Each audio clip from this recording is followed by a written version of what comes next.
So we're here today at Christie's with Amelia Walker of Christie's, and with a guitar which, for any Pink Floyd fan or indeed any fan of classic rock, needs a little introduction. But nonetheless, we can say that this isn't the first time that Christie's have had seen this guitar in its care. So Amelia, tell me a little bit about the original sale of this guitar and how it sort of fits in with the Jim Irsay collection. Well, you're absolutely right. We are delighted to have it back for a second time in 7 years. First sold, obviously, from David Gilmour's own collection in 2019, and we were super lucky to have a full exhibition here in London before it went for auction in New York. But in New York, it was obviously subject to a frenzied bidding war with, I think, more than 30 people competing for it. Finally knocked down to Jim Irsay, who was, I think I can really openly say, so proud of having acquired this guitar. It was like the jewel in his crown of his collection. He loved it. It, I think, sold for just under $4 million and set a new world record for a guitar at auction ever when it sold in 2019. And it was something that he loved for everything it represented about music, but also and David Gilmour's creativity and what he produced. But it was also something that he really wanted to continue to be played, and he really generously lent it out on exhibition for people to just see, but also he put on his own rock concerts with his band, the Jim Irsay Band, and the Black Strat was actually played by Kenny Wayne Shepherd. So it has continued to be played, but it really was like one of the most beloved things in his collection. And Jim Irsay was, not only the CEO of the Colts, a passionate sports fan, but a really passionate music fan and a musician himself. I think he would never have claimed to be a musician of the kind of caliber of David Gilmour. And actually, I think he mainly played acoustics, but he wanted to share his passion with the world. He wanted people to have access to these things. And so, he was very proud to own it. Yeah. I mean, you also oversaw the Jeff Beck sale last year, and one of the things that's really interesting about guitars which have had a long and storied life in the hands of touring musicians is how chopped and changed on a very pragmatic basis they become, because these aren't kind of museum grade instruments in the sense of total originality. They have quite a complex layered history in terms of the modifications and so on. So, I mean, looking at this one, this is a 69 older body, I believe, 68, 69. And the modifications kind of go from there, really, because as you can see, there's this bit of forearm wear that reveals that it was originally a sunburst. And so the black finish, which is so iconic, isn't the original. The scratch plate that kind of makes that look work with the white pickup covers came in 74. And it's a really thick single ply example. And it kind of goes on and on from there. I mean, what I find fascinating about it is, David Gilmour is known for his tone. And when we talk about like high-end luthiery, we talk about, instruments that really sing, we think about them as being lovingly crafted and sort of unsullied. But this thing has had so many quite sort of rough modifications made in the field, as it were, on it. So I think you can see that where there was a route for a Kahler trem of all things, right here, that's reverted back to the sort of bent steel saddle Fender unit with, of course, the short vibrato arm there. And there's a sort of raft of things which are harder to spot. Like, for example, the three-way selector that would have been original to the guitar got changed in 85 to the far more practical five-way. It's really interesting and entirely predictable for such a well-played guitar, but it's really interesting to see all the playware here. It's got about 100 dings and, in the best possible sense.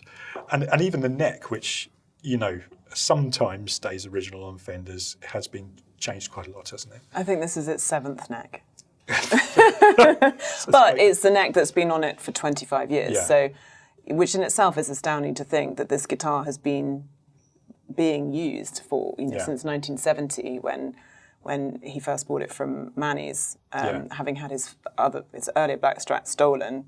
And it's funny to think that in this guise, it wasn't in this state when he, for those 4 kind of epic cornerstone albums of the 70s of Pink Floyd. Yeah. But as you were saying, in terms of the tone, like it's him, no matter what he's playing. It's in the Anyway, fingers, isn't it's it? in the Yeah. fingers. So, yeah, I mean, it's had that funny The extra XLR. XLR in the side. You can sort of feel where he's then filled it in. And again, 7 necks, as I say, a different neck plate on the back with a different serial number. I mean, it's loads of different pickup configurations. I think there was a humbucker in it at one point, but it's still him. It still sounds like him. Absolutely, and I love the way that with these instruments, it's all led by player need rather than some sort of collector's reverence for the originality of the instrument. It was literally very, very pragmatic, and I mean the bridge pickup's a good example of that. That was originally, well, it was the original was swapped out for a DiMarzio FS1, which then became a Seymour Duncan SSL1C. Later in Gilmour's use of the guitar, which I think is what's currently on there. These 2 pickups, I believe, were from '71, and the list goes on really. I mean, it's such a movable feast, this guitar, and where. And I just remembered about this little tiny switch here, which I think connects those 2. Yes, that's right. To give you another tonal option on there. It is very interesting, isn't it? And the fact that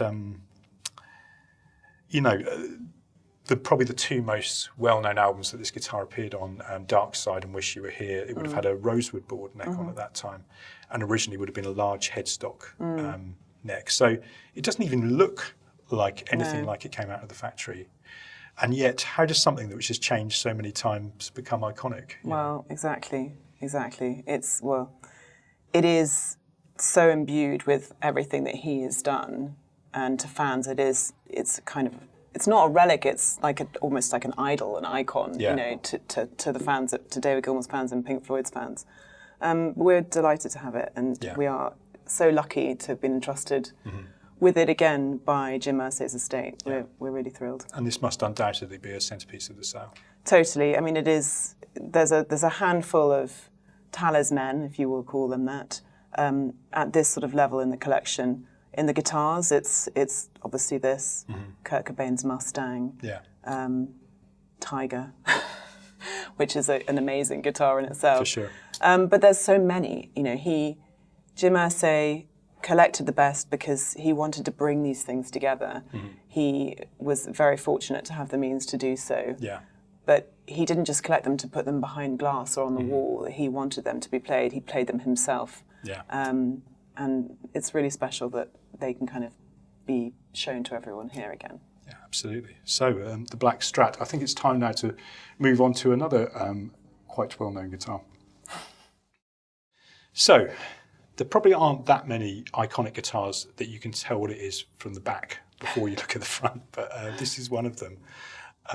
So this is The Fool, Eric Clapton's SG, famously used in Cream, and I don't think you'll find a more iconic example of 60s culture, counterculture intersecting with rock and roll than this guitar. So should we turn it around and then we can talk a little about just exactly what this guitar is and what its features are.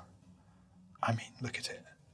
It's had a life. It's had a life. And yet what's interesting is I always think when there are artworks on something like a guitar, in all of the photographs that you'll see over the years, you'll think, oh, that looks like quite fine brushwork or whatever, but when you get close to the real thing, it sometimes doesn't look, it looks a bit more stagey. But this is actually quite a beautiful little painting, isn't it? It's really beautiful. And actually, there's a whole different scene which I hadn't appreciated on the pickguard, which was, I think, conceived like as a separate whole little story in its own.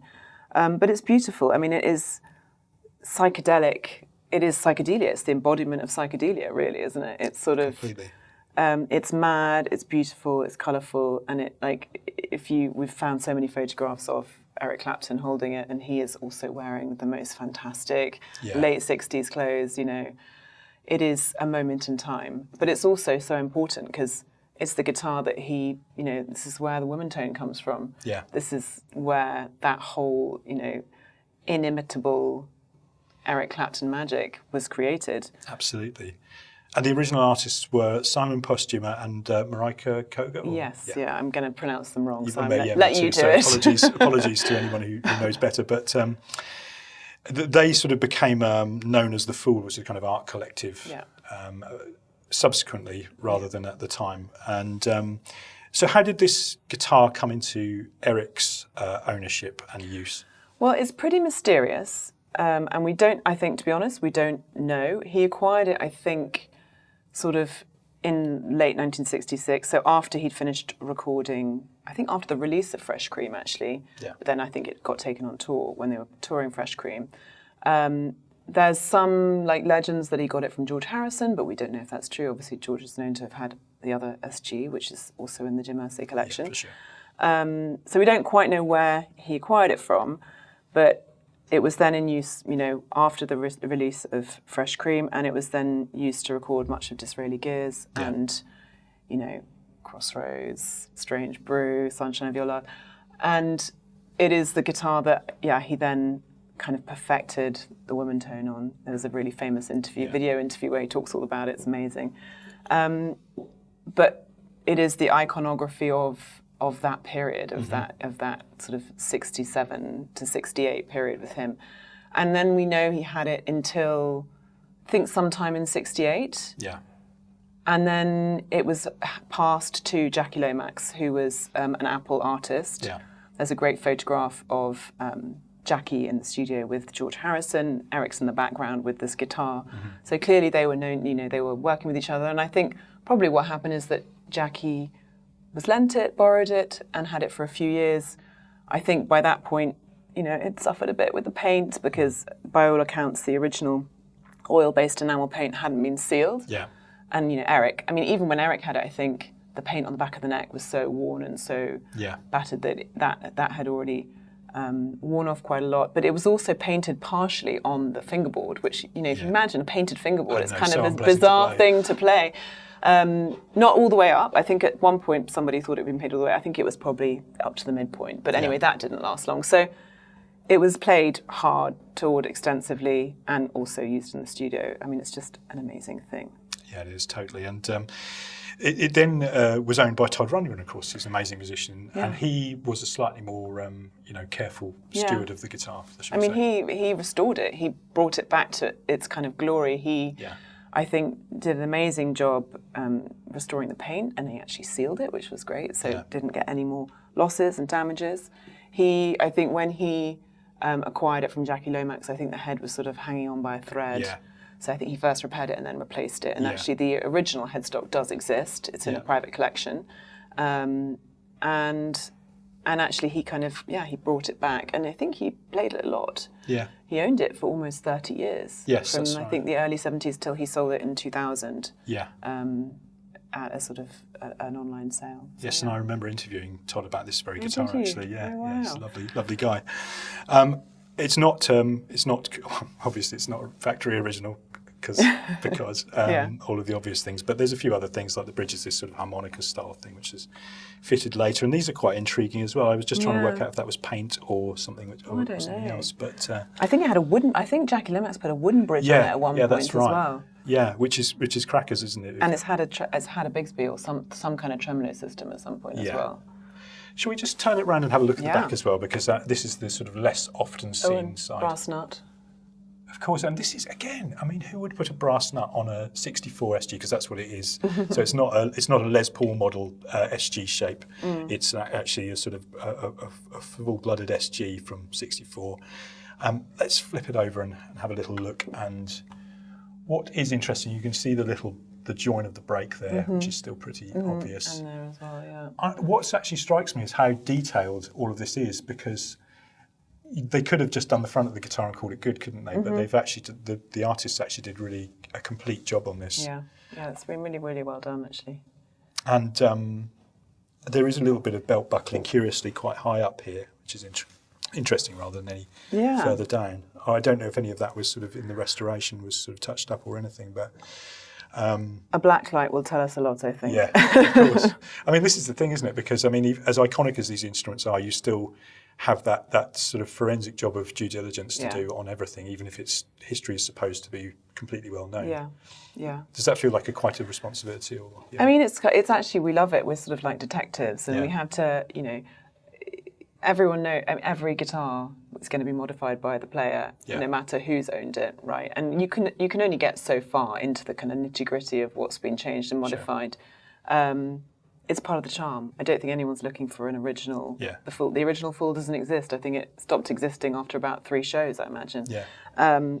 But we have to go into as much forensic detail as we can about, what's actually happened to the guitar, but also the chain of provenance. And what's great about this is that, we can go all the way through, except for that very early moment when finding out where Eric acquired it from. But we know it was sold in 2000, and then the buyer from that sale was the one who sold it, very recently, which is where Jim Irsay bought it. So it's got a full line of provenance. It's really, it's got a great history, and I think you can see why Jim Irsay wanted to buy this thing. It is iconic. Yeah. Absolutely, and little detail here, it's got Grovers up here, which you don't often see so much on SGs than you do on Les Pauls, and I kind of wonder if that's because they cause the neck dive that SGs can be prone to be a bit more pronounced, because they're kind of heavier than the Clousons. But I mean, it's just a privilege to see this up close, and I'm sure even despite your long experience with guitars of this kind of iconic status, there's a still kind of dreamlike feeling of standing next to this guitar. It's pinch me, this is. Yeah. There's a lot of amazing things in this collection. This is one of those things where you're like, wow. I think one of the things about wandering around the show, which we've been lucky enough to come and do today, is to the word icon is overused, isn't it, in popular culture? But so it's really strange to wander around a show that is these guitars genuinely are iconic, and this one I think definitely qualifies for that. So tell us a little bit about this guitar. Well, it is iconic. It is the second most valuable guitar in the world at auction, by all accounts, at the moment. It is Kurt Cobain's 1966 Mustang that he used in the music video for Smells Like Teen Spirit. Yeah. It was used to record much of Nevermind, and also used in Utero. It was, by all accounts, like one of his prized possessions. He didn't smash it to smithereens, although he did get a bit cross with it sometimes. But it is, it's unusual because he really couldn't find many left-handed guitars that were actually vintage, and so this was something that he really treasured. It was bought by Jim Irsay at auction for record nearly $7 million, just quite recently in 2022, I think it was. And yeah, it's for somebody like me who grew up in the 90s, this is the sort of generational anthem that every single garage band covered, including the one at my school. And so this is my generation's Black Strat, really, if you think about it. Absolutely. And very special thing to have. I think Jim Irsay loved it because even though he couldn't play a left-handed guitar, he recognised its importance in the kind of canon of American music, of these This is an anthemic kind of really seminal moment, and that's why he wanted to acquire this. And it's interesting because we're into the MTV era by the point this, and so instead of it being iconic from still shots or cinema releases of bands on tour like Led Zeppelin or Pink Floyd, this is from a music video, Smells Like Teen Spirit, and that's where it gains its sort of cultural weight from, isn't it, really? Exactly. And actually it's also a guitar that Kurt Cobain played a lot on stage, I think normally in the middle of sets, but there's lots of photos and footage of him playing this, and so many people would have seen it live as well, which is again not something that they might have seen. Not many people who are around now would have maybe seen Pink Floyd live at the time in their heyday in the 70s. So it's special for a different kind of audience. Yeah. And it's interesting that you say quite rightly that it's hard to find left-handed Fenders from this era, but it's ironic that he only went and found one with the matching headstock and the custom colour, the competition stripe. Yeah, I know. And it's very striking. I mean, the pickups. This pickup is obviously is a single course sized humbucker, so that aggression of Nirvana's music is sort of reflected in that change there.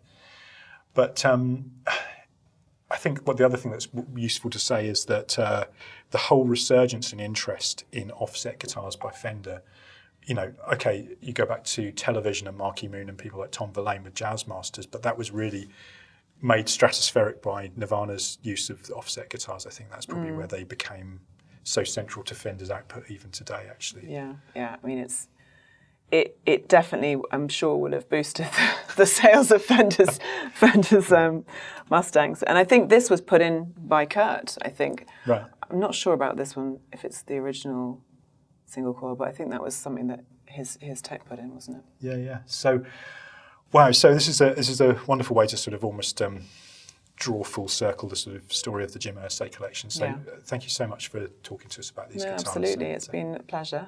And we look forward to kind of having the full exhibition in March in New York. We'll have, hundreds of guitars, not only these iconic celebrity-associated instruments, but also the vintage guitars that Jim Irsay collected. There's lots of Martins, both vintage and custom shop. There's all sorts. So we really hope that everyone can come and see it all in New York. If people can't come down to the shows, as lovely as they are, how can people kind of see the breadth of what's on offer? Well, we will be publishing full details of everything in all the auctions, because there are going to be 4 auctions for the collection. We'll be publishing that in the next few weeks, probably sort of the second half of February. There will be an evening sale auction, Hall of Fame, on the 12th of March, Icons of Popular Culture on the 13th of March. There will be an Icons of Music sale on the 14th, which is really focused on the vintage guitars, and then an online sale running alongside. And they will all be published sort of second half of February online on our website. And as I said, the exhibitions, if you can come down, are free and open to all. You don't have to book, you don't have to do anything like that. You can just come to Christie's and have a look at everything. But we'll also be doing a tour where you can kind of virtual tour online, where you can walk through the rooms at that, in early March when it's on view. Great, so plenty of ways to experience these guitars. Yeah, exactly. Okay, fantastic. Thank you.